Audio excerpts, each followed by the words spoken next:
We're on the backlot Sony Studios in Los Angeles, California. I've been hanging out with Mr. Willie Nelson and Miss Sheryl Crow. Tell us how you initially met Willie Nelson.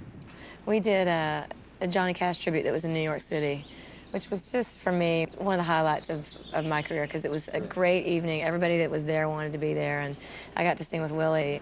Yeah, we sang a couple of songs. And then since then, we've sung together quite a few times, recorded a few times.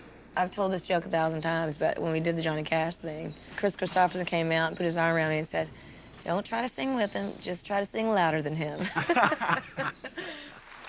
When you were making Wanted, The Outlaws, did you have any idea the impact that record would have on country music as a whole?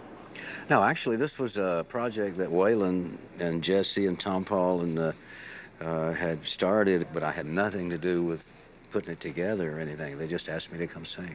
Was it a feeling of kind of like a us against them, you guys against the establishment? Well, it always was. And, right. if, normally we'd get a good reason to feel that way, but we didn't really need a very good reason.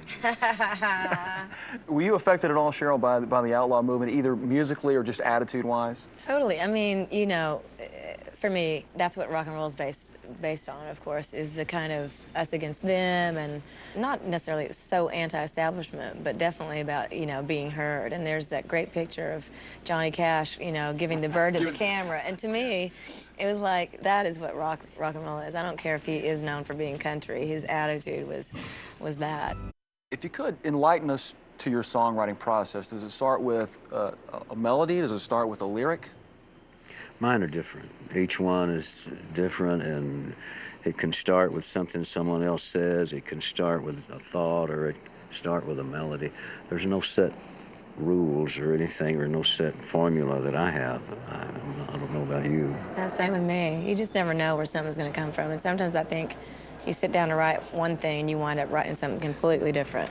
I wasn't aware of all the songs that she's written, and these songs that we're doing on this show tonight are incredible songs. Yeah. And a lot of these I'm just hearing, you know, for the first time. So I'm deeply impressed, first of all, with the writing and always with the singing and the playing. I mean, I've always loved that about Sheryl, but I'm just now beginning to really appreciate.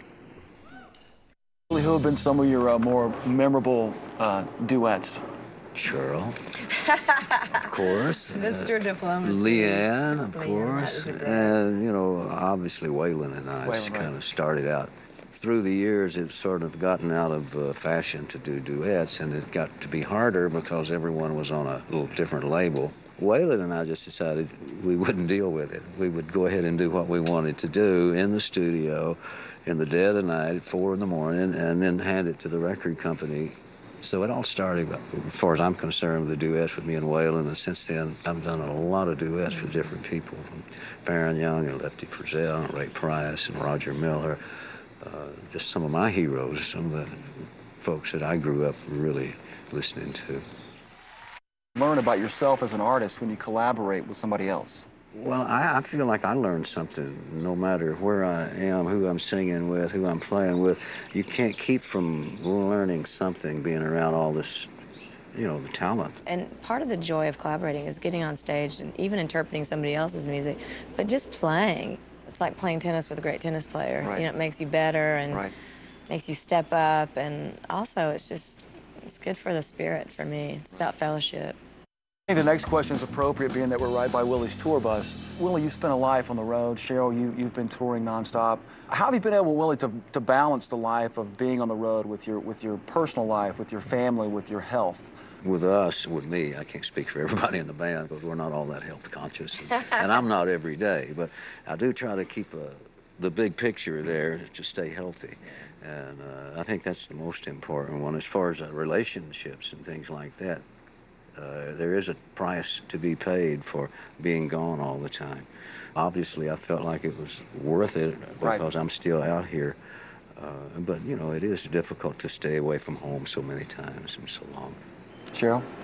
All I can say is I'm single, and I've been single a long time, and that has got to be, you know, the tour bus, my relationship with the road. You know, it is difficult. It's a lot to ask for, you know, to ask somebody to stay home and wait. I feel blessed. I love what I do, and I feel like my life is full, and I've had great relationships, and we'll continue to. And, you know,